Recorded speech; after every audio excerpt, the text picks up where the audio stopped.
Hi Vijayabari, I hope you guys are doing fine. Very warm welcome to the channel Shipra Mishra. This is Shipra Mishra and आज हम लोग continue करने वाले हैं हमारी 500 question की सीरीज को, जिसके अंदर आज हम कुछ वोकैब और वर्बल एबिलिटी के क्वेश्चंस करेंगे।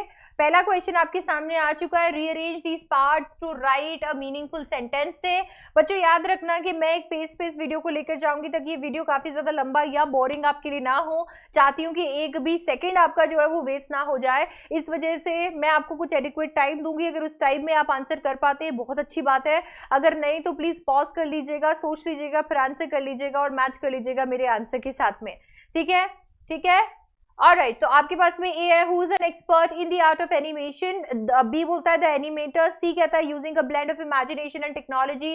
डी कहता है gives life to a character. इन सबको इस तरीके से अरेंज कर दो कि इसका एक मीनिंगफुल सेंटेंस बन जाए, एक मीनिंगफुल सेंटेंस बन जाए। इस तरीके से इसे अरेंज कर दीजिए। B will be the correct answer. सबसे पहले बी पे जाएंगे द एनिमेटर, ए पे जाएंगे who is an expert in the art of animation, D पे आएंगे gives life to a character, C पे जाएंगे using a blend of imagination and technology. ठीक है, फिर से आपको यही क्वेश्चन है, मीनिंगफुल सेंटेंस बनाना है। ए कहता है that made it possible for humans. B कहता है like the space dog would always be remembered. C कहता है to take a giant leap in the field of space science. D कहता है for her short adventure in space. बताइए इनमें से कौन से ऐसे ऑप्शंस हैं जिनसे आप एक मीनिंगफुल सेंटेंस बना सकते हैं इन सारे के सारे टुकड़ों को जोड़ के, इन सारे के सारे टुकड़ों को जोड़ के। A will be the correct answer. सबसे पहले हम बी पे जाएंगे, like the space dog would always be remember. D पे जाएंगे for her short adventure in space. A पे जाएंगे that made it possible for human. C पे जाएंगे to take a giant leap in the field of space science. फिर से rearrange करना है मीनिंगफुल सेंटेंस बनाने के लिए। ए बोलता है शेयर्स विद मंकीज। बी बोलता है when any suspicious object is sighted. C कहता है the Indian giant squirrel. D कहता है the habit of scolding backing and raising a general alarm. क्या लगता है इन सारे के सारे ऑप्शंस में से कौन सा ऐसा ऑप्शन है जो सबसे ज्यादा बेस्ट फिट हो सकता है मीनिंगफुल सेंटेंस बनाने के लिए?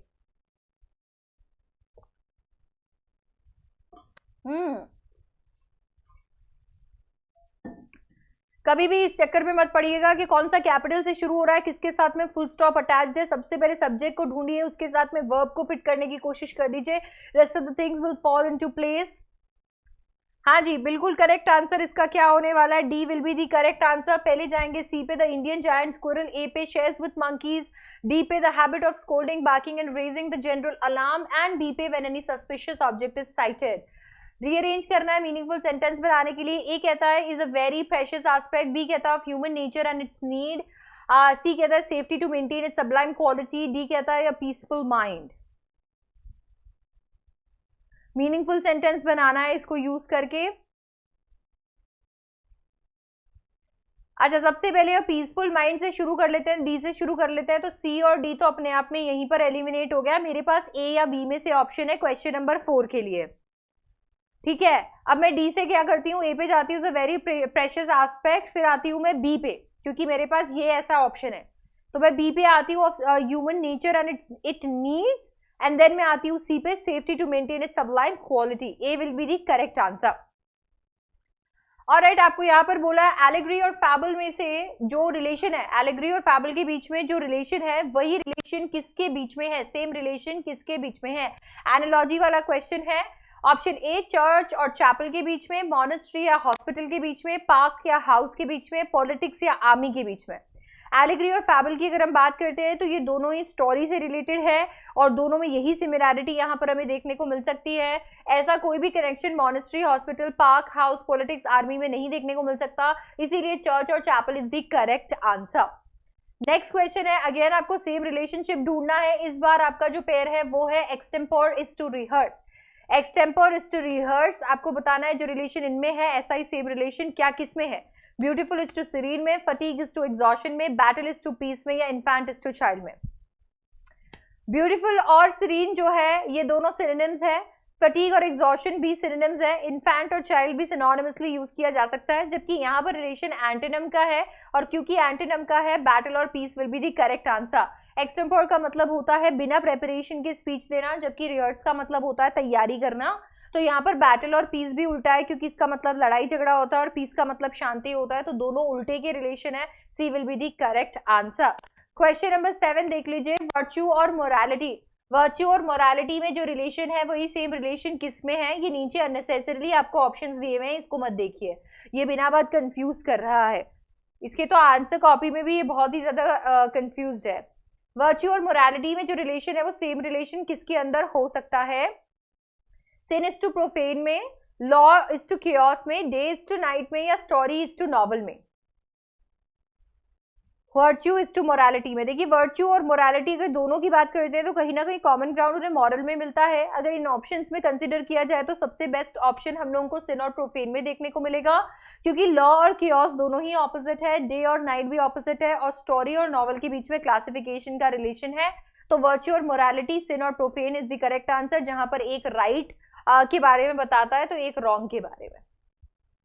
ऑल राइट, यहाँ पर अनोनिमस और फेमस के अंदर जो रिलेशन है वही सेम रिलेशन किसके बीच में है? मैन और मशीन, अर्थ और soil, rose is to jasmine, या फिर पिस्टल इज टू गन। देखिए अनोनिमस का मतलब होता है जिसे कोई नहीं जानता, फेमस का मतलब होता है जिनको बहुत सारे लोग जानते हैं। एंटोनिम्स का रिलेशन है, सेम रिलेशन मैन और मशीन में देखने को मिलेगा, क्योंकि यहाँ कई सिमिलैरिटी है, यहाँ क्लासिफिकेशन है, और यहाँ पर तो पिस्टल और गन जो है वो सिनोनिम्स है। और राइट, आपको ये बताना है या तो सब्स्टिट्यूट कर देना है या तो रिप्लेस कर देना है a short story with a moral को। A short story with a moral को रिप्लेस कीजिए एक छोटी कहानी जिसके अंदर एक मॉरल, एक शिक्षा हो, उसे क्या कहा जाता है? नॉवल, पोएट्री, ड्रामा या पैराबल? क्या बोला जाता है? नॉवल, पोएट्री, ड्रामा या पैराबल? बिल्कुल करेक्ट आंसर इसका डी होगा, नॉवल यानी कि उपन्यास। समवन टॉट मी दिस, ठीक है, आप में से किसी ने मुझे सिखाया था। पोइट्री का मतलब कविताएं होता है, और ड्रामा आपको पता ही है जो पूरा रंगमंच। लेट मी नो अगर इसका कोई और हिंदी वर्ड होता है तो। पैराबल यानी कि एक छोटी स्टोरी जिसके अंदर एक शिक्षा हो। स्टेटस क्वो को सब्स्टिट्यूट कीजिए, आपके पास में एक फ्रेज दे दिया है स्टेटस क्वो, इसे सब्स्टिट्यूट कर दीजिए। अनचेंज पोजीशन, एक्सीलेंट रिसाइटेशन या रेसिटेशन, अनब्रेकेबल मेटल या वेरिंग लिस्ट। स्टेटस क्वो का मतलब होता है जो वैसे की वैसे ही रहे, रिजिड रहे, बिल्कुल भी ना बदले, इसीलिए unchanged position is the correct answer. बाकी सारे ऑप्शंस इसके साथ में कतई नहीं जाएंगे, इसके लिए एक ही ऑप्शन मेक सेंस। और राइट, इसके बाद में आपको रिप्लेस करना है या सब्स्टिट्यूट करना है होम सिकनेस को। होम सिकनेस को मैं सबसे बेस्ट ऑप्शन से किससे रिप्लेस कर सकती हूँ? नॉस्टैल्जिया, ऑप्टिमिज्म, क्रिटिसिज्म या पेसिमिज्म? Home sickness.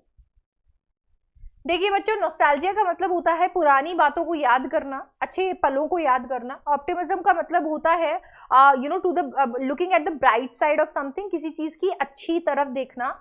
क्रिटिसिज्म का मतलब होता है जब हम किसी चीज को वे करते हैं, उसको कहीं ना कहीं उसके लिए कुछ कहने की कोशिश करते हैं, उसे एनालाइज करने की कोशिश करते हैं। आई डोंट नो जो इसका हिंदी मीनिंग है वो एकदम क्लिक नहीं हो रहा। पेसिमिज्म का मतलब होता है नेगेटिव साइड देखना, किसी चीज के अंदर बस कमी कमी देखना और कुछ नहीं। सो अगर मैं होम सिकनेस देखती हूँ तो नॉस्टैल्जिया से बेटर ऑप्शन नहीं है मेरे पास। और राइट, आपको यहाँ पर रिप्लेस करना है। You have to from the options given below you have to choose the word which will replace unacceptably horrible. ऐसी चीज जो अनएक्सेप्टेबली हॉरिबल हो उसे क्या बोल सकते हैं? हॉरेंडस, ऑनरेबल, आवरली या हैम्पर? अनएक्सेप्टेबली हॉरिबल। हाँ जी, क्या लगता है आपको? Okay, A will be the correct answer. कोई एक ऐसी चीज जिसने हॉरिबल होने के सारे बार्स एकदम से पास कर दिए हो उसे हॉरेंडस बोलते हैं। ऑनरेबल ऑफ कोर्स इज्जत के लिए किया जाता है। आवरली यानी कि पर आवर के बेसिस पे लिए हम इसका इस्तेमाल करते हैं। हैम्पर का मतलब किसी चीज को रोकना हो सकता है, ठीक है, किसी चीज के अंदर रुकावट बनना हो सकता है। All right, from the given option you have to choose the one with the correct spelling. आपको यहाँ पर करेक्ट स्पेलिंग जो है वो बता देनी है। मैं सच में इस बार विश कर रही हूँ, होप कर रही हूँ कि आपके पेपर के अंदर ये स्पेलिंग वाले कुछ एक क्वेश्चंस तो जरूर आए, क्योंकि ये एकदम फ्री के नंबर होते हैं एंड ये सिलेक्शन बहुत आसान कर देते हैं 50 क्वेश्चंस में से 40 क्वेश्चंस का। बाय द वे, इसका करेक्ट आंसर बिब्लिकल है। बिब्लिकल का मतलब होता है related to Bible, BIBLICAL। Oh no, हाँ जी, आपको यहाँ पर बतानी है correct spelling from the given options. बहुत ही लड्डू है एकदम ऐसे। करेक्ट स्पेलिंग बता दीजिए। बिल्कुल करेक्ट आंसर यहाँ पर क्या होने वाला है? I think do we have same spelling दो जगह पे?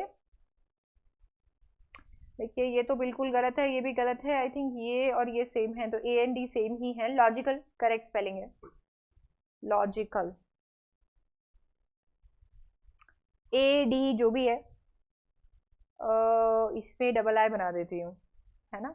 अब थोड़ा ठीक लग रहा है। ओके, क्वेश्चन नंबर 15 देख लीजिए। You have to fill in the blank with the correct word. Okay, आपको करेक्ट वर्ड से ब्लैंक को फिल करना है। The uprooted trees in the park were a dash to see. Cute? I would like to say कि यहाँ पर शायद ये क्यूट की जगह है, साइट होना चाहिए था, बट ठीक है कोई बात नहीं है, क्यूट है तो क्यूट ही सही। And then we have site, site, site. ये पैरोनिम्स एंड होमोनिम्स वाले क्वेश्चंस है। अगर आपने नहीं इसको किया हुआ है तो चैनल पे एक वीडियो भी बनाया हुआ है मैंने पैरोनिम्स एंड होमोनिम्स का, आप चेक कर सकते हो। Question number 15। ऑल राइट, देख लीजिए ये वाला साइट अगर आता, बिकॉज क्यूट का मतलब तो आपको पता ही है, साइट ये वाला आता तो इसका मतलब होता है कोटेशन करना, टू कोट। ये वाला साइट का मतलब होता है कोई भी जगह। ये वाला साइट का मतलब होता है नजारा या नजर, और ये वाला साइट साइट। ठीक है, तो ये वाला site is the correct answer. SIGHT वाला site is the correct answer, क्योंकि इसका मतलब हो सकता है जो देखने के लिए, जो हम यूज करते हैं साइट सीइंग के लिए, और दूसरा साइट इज आई साइट वाला। सो ये सबसे ज्यादा बेटर यहाँ पर फिट होगा। ऐसे देखो, इसका ये क्यूटी है कि साइट है, क्योंकि क्यूट तो यहाँ पर कोई सेंस मेक नहीं कर रहा है। पैरोनिम्स एंड होमोनिम्स के अंदर CITE वाले का साथ में इसका ऑप्शन है।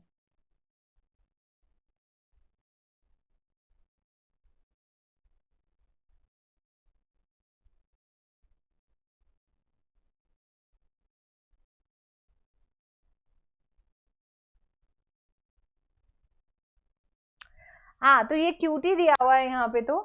सो बट ठीक है, मुझे साइट ज्यादा बेटर लग रहा है। ठीक है, ऑलराइट, आ जाते हैं क्वेश्चन नंबर 16 पे। You have to pick the correct spelling from the options given. आपको इन ऑप्शंस में से करेक्ट स्पेलिंग जो है वो एक बार चेक कर लेनी है। जल्दी से बता दीजिए कौन सा एकदम करेक्ट है।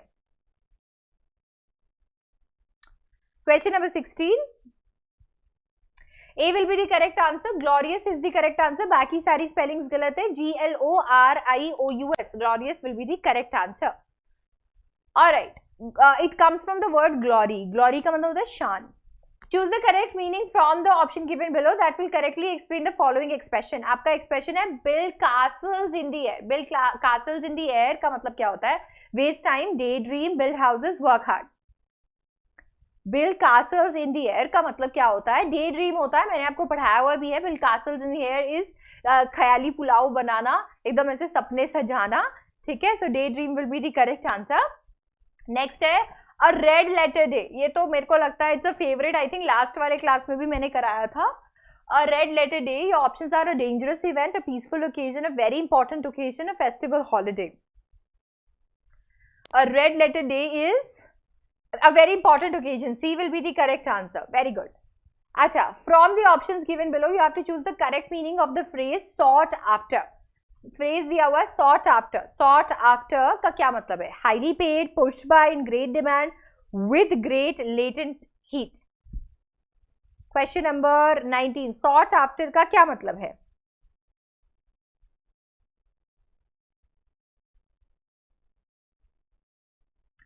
Alright, C will be the correct answer. In great demand will be the correct answer, जिसकी काफी ज्यादा मांग हो। हाँ जी, you have to choose the correct meaning of to hit below the belt. To hit below the belt. To punish for a misdeed, to tie with a belt, to play with friends, to attack unfairly. To hit below the belt का मैंने आपको मतलब सिखाया हुआ है। इसका मतलब होता है नीचता पे उतर आना। जब आप किसी चीज के लिए नीचता पे उतर आ चुके हो, so to attack unfairly is the correct answer. ठीक है, लड़ाई बराबर की होती है तो ठीक रहता है, बट अगर आप अपनी तरफ से नीचता पे आ जाते हो तो उसे कह सकते हैं to hit below the belt. All right, आपको मुझे यहाँ पर बताना है कि कौन से पोएटिक डिवाइस का इस्तेमाल यहाँ पर किया गया है। The child smiled like a blooming flower. बच्चे ने एकदम ऐसे ब्लूमिंग फ्लावर के जैसा स्माइल किया। Is it a simile? Simile है, आयरनी है, पैराडॉक्स है या ऑक्सीमोरॉन है? देखिए लाइक का इस्तेमाल किया हुआ है तो simile is the correct answer. जब दो चीजों के बीच में कंपैरिजन किया जाता है लाइक और एज की मदद से तो उसे हम सिमिली कहते हैं। आयरनी का मतलब होता है जब रियलिटी और जो चीज कही हुई है उसके बीच में डिफरेंस है। पैराडॉक्स इसलिए इस्तेमाल किया जाता है ताकि कॉन्ट्रडिक्शन शो किया जा सके। एंड ऑक्सीमोरॉन का मतलब होता है जब एक टर्म के अंदर दो डिफरेंट वर्ड्स को प्लेस कर दिया जाता है। तो एक टर्म के अंदर अगर दो डिफरेंट वर्ड्स को प्लेस कर दिया जाएगा तो उसे हम ऑक्सीमोरॉन कहें। और राइट, आपको बताना है कि यहाँ पर कौन सी पोएटिक डिवाइस का इस्तेमाल या फिगर ऑफ स्पीच का इस्तेमाल किया गया है। Cowards die many times before their death, simile, metaphor, alliteration या पैराडॉक्स। इनकेस आपने पैराडॉक्स पहले कभी नहीं पढ़ा है, हाँ, तो अभी एकदम एकदम अच्छे से समझ में आ जाएगा क्योंकि इसका करेक्ट आंसर है पैराडॉक्स। देखो लाइन क्या कहती है, लाइन कहती है cowards die many times before their death. एक इंसान जो बुजदिल होता है, एक ऐसा इंसान जो बहादुर नहीं होता है, कायर होता है, वो अपनी मौत से पहले न जाने कितनी बार मर चुका होता है। तो कितना कॉन्ट्रडिक्शन यहाँ पर क्रिएट कर दिया। मौत से पहले भला कोई मर सकता है, बट ऐसा इसके लिए किया है ताकि आपको और ज्यादा बेटर यहाँ पर एक मीनिंग बता सके। यहाँ पर आपको ये बता सके कि अगर आपको जीना है तो ब्रेवरी के साथ, करेज के साथ जियो। और राइट, क्वेश्चन नंबर 23 अगेन आपको आइडेंटिफाई करना है पोएटिक डिवाइस। और आपका पोएटिक डिवाइस के लिए सेंटेंस है the stand teenager tripped over the steps. The tanned teenager tripped over the steps. Who speaks like that? I don't know. But alliteration, paradox, metaphor, personification में से कौन से literary device यहाँ पर लगेगा? और राइट, alliteration सबसे ज्यादा बढ़िया यहाँ पर लग रहा है। मैंने आपको बाकी, अच्छा इधर मैंने कुछ नया थोड़ी था, हाँ इधर मैंने सारा समझा रखा। आप देखेंगे यहाँ पे टैंड टीनेजर, ट का साउंड आ रहा है, ट्रिप्ड में भी ट का साउंड है, तो ट का साउंड रिपीट हो रहा है। अच्छा, यहाँ से नहीं करेंगे क्योंकि यहाँ पे जो टी है ना, ये द का साउंड लेके आ रहा है। तो ये अगर हम देखते हैं टैंड टीनेजर ट्रिप, तो ट का साउंड आ रहा है, तो एलिट्रेशन होगा। मेटाफर का मतलब होता है जब कंपैरिजन किया जाए बिना लाइक और एज के। पर्सोनिफिकेशन का मतलब होता है जब मैं किसी ऑब्जेक्ट को ह्यूमन क्वालिटीज दे देती हूँ तो उसे मैं पर्सोनिफिकेशन कहती हूँ। हाँ जी, क्वेश्चन नंबर 24 आपको बताना है जो मीनिंग कॉन्फ्रंट का है वो मीनिंग किसका है। मतलब आपको सिनोनिम बताना है वर्ड कॉन्फ्रंट का। टॉलरेट, फेस, इंजर या रेडिक्यूल। कॉन्फ्रंट का सिमिलर मीनिंग बता दीजिए। जो मीनिंग कॉन्फ्रंट का है वही मीनिंग और किसका है। हाँ जी, टॉलरेट यानी कि सहन करना, ठीक है, टॉलरेट का मतलब होता है सहन करना। फेस का मतलब होता है सामना करना। इंजर का मतलब हो सकता है चोट बेसिकली। और रेडिक्यूल का मतलब हो सकता है क्रिटिसाइज, मजाक। तो सबसे ज्यादा बढ़िया यहाँ पर फेस ही है ना, सबसे ज्यादा बढ़िया यहाँ पर फेस है। तो कॉन्फ्रंट का मतलब भी सामना करना होता है। क्वेश्चन नंबर 25 देख लीजिए।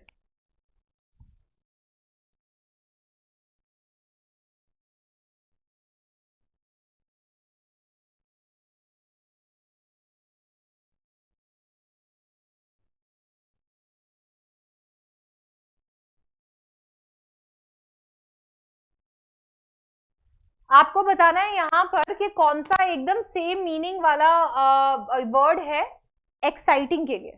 एक्साइटिंग का सिनोनिम क्या हो सकता है? अनबाउंड, लेबर, थ्रिलिंग या कॉर्डियल। अच्छा, एक्साइटिंग का मतलब क्या हो सकता है उसके हिसाब से आप आराम से सिनोनिम ढूंढ सकते हैं।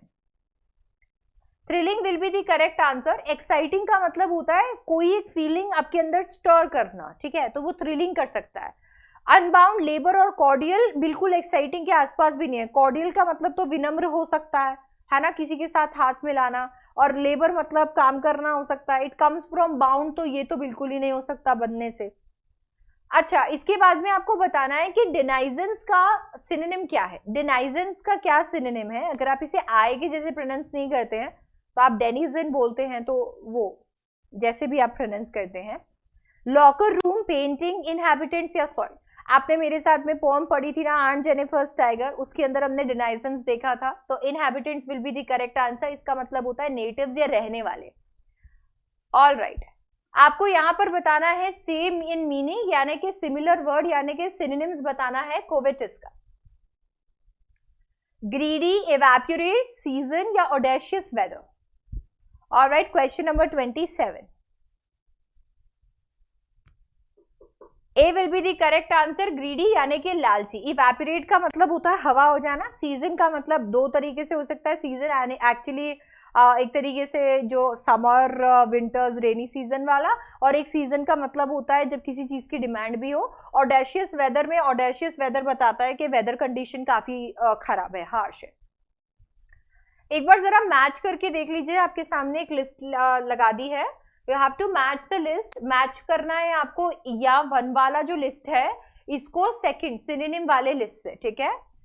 असिस्ट, सेपरेटेड, एप्रीहेंशन और अपील को आप देखिए मैच करिए उनके सिनोनिम्स के साथ में, पार्टेड, हेल्प, रिक्वेस्ट, फियर। अच्छा, इसमें सारे मैच मत करने लग जाना, अगर एक भी मैच हो जाता है तो आंसर मिल जाएगा। जैसे मान लो असिस्ट से हेल्प को जोड़ लेते हैं, तो अभी मेरे पास में ए का सेकंड है, ए के सेकंड वाला मेरा ऑप्शन सी है, तो असिस्ट का हेल्प हो जाएगा, सेपरेटेड का पार्टेड हो जाएगा, ये एप्रीहेंशन का फियर हो जाएगा, क्योंकि एप्रीहेंड करने का मतलब होता है डरना, अपील का रिक्वेस्ट हो जाएगा। नेक्स्ट आपका क्वेश्चन है, एक तरफ आपके एक्सप्रेशन है, दूसरी तरफ आपका फिगर ऑफ स्पीच है। अब जैसे सिंग सिंपल स्वीट सॉन्ग, स का साउंड रिपीट हो रहा है, तो मैंने इसको मैच कर दिया एलिट्रेशन के साथ में, ठीक है, एलिट्रेशन के साथ में इसे मैच कर दिया। ए का फोर्थ हो गया, ए के फोर्थ के लिए मेरे पास एक ही ऑप्शन है डी, ठीक है। अब बी का थर्ड हो जाएगा, sister Nivedita was like an angel, तो थर्ड हो जाएगा सिमिली।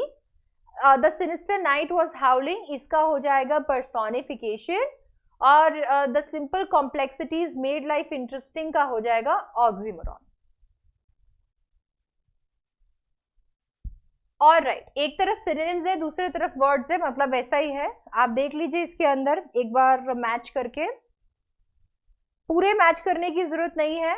सेक्रेड को होली से मैच किया, ए को थर्ड से, मेरे पास सी आंसर निकल आएगा। सेक्रेड का होली, प्रेशियस का आपका ये हो जाएगा फोर्थ, वैल्यूबल, फेम का हो जाएगा रेप्यूटेशन सेकेंड, एंड अप्रिशिएट का मतलब होता है किसी एक इंसान को रिकॉग्नाइज करना, तो एडमायर हो जाएगा। ऑल राइट, आपको यहाँ पर सिनोनिम्स के साथ में मैच करना है। General, hyperbole, impeccable, just, overstatement, usual, fair, faultless. Hyperbole को देखा तो ओवरस्टेटमेंट के साथ में मैच कर दिया। बी का वन केवल एक ही सिचुएशन में है, बी में, तो ए का टू हो जाएगा, जनरल यूजुअल हो गया, बी का वन हो गया ओवरस्टेटमेंट, इम्पेकेबल का फोर्थ हो गया फॉल्टलेस, और थर्ड का ये सॉरी जस्ट का थर्ड हो गया फेयर। लास्ट क्वेश्चन देख लीजिए, lenient, ornamental, premature, peril, danger, untimely, decorative, moderate. देखिए मुझे इसमें पेरिल, अगर मेरे को लीनियंट पहले आ रहा है ठीक है कोई नहीं, मुझे जैसे मैंने देखा पेरिल, मेरा दिमाग सीधा डेंजर पे चला गया। अच्छा बाय द वे ये 1 2 3 4 ही है, ठीक है, इसके साथ कंफ्यूज नहीं होना है। हाँ जी, तो पेरिल से सीधा दिमाग पता नहीं डेंजर की तरफ चला गया, मुझे डी पहले मिल गया, तो मैंने डी का वन देख लिया, डी का वन एक ही सिचुएशन में है, सी में। दैट मीन्स लीनियंट का होगा फोर्थ, मॉडरेट, बी का ऑर्नामेंटल का होगा थर्ड, डेकोरेटिव, प्रीमेच्योर का होगा अनटाइमली, और पेरिल का मतलब होगा डेंजर। तो ये थे कुछ ऐसे क्वेश्चंस जो कि प्रीवियस ईयर्स में पूछे गए हैं, और आपको मैंने अभी करा दिए हैं। ये वर्बल एबिलिटी और वोकैबुलरी के क्वेश्चंस हैं। आपको बता देती हूँ कि ये टोटल हम लोगों ने 32 क्वेश्चंस किए हैं। 32 क्वेश्चंस इसके लिए किए हैं क्योंकि प्रीवियस ईयर में आपके मिनिमम जो रीडिंग कॉम्प्रिहेंशन पूछे गए थे वो 18 पूछे गए थे, मैक्सिमम मॉक की माने तो 30 क्वेश्चंस आए थे, ठीक है। तो आपके लिए 32 क्वेश्चंस ही वर्बल एबिलिटी और इसके रह जाते हैं। तो 32 क्वेश्चंस अभी हम लोगों ने कर लिए हैं। आई होप आपको अच्छे से क्वेश्चंस भी समझ में आ गए होंगे और आपने प्रैक्टिस को एंजॉय किया होगा। प्लीज अपने फ्रेंड्स के साथ इस वीडियो को जरूर शेयर कर दीजिएगा और चैनल को तुरंत ही सब्सक्राइब कर लीजिए, वीडियो को भी लाइक कर लीजिए, कमेंट कीजिए अगर आपका कोई भी फीडबैक है, and I will see you in the next one. Thank you so much for watching. I will see you, bye bye, take care, I love you guys.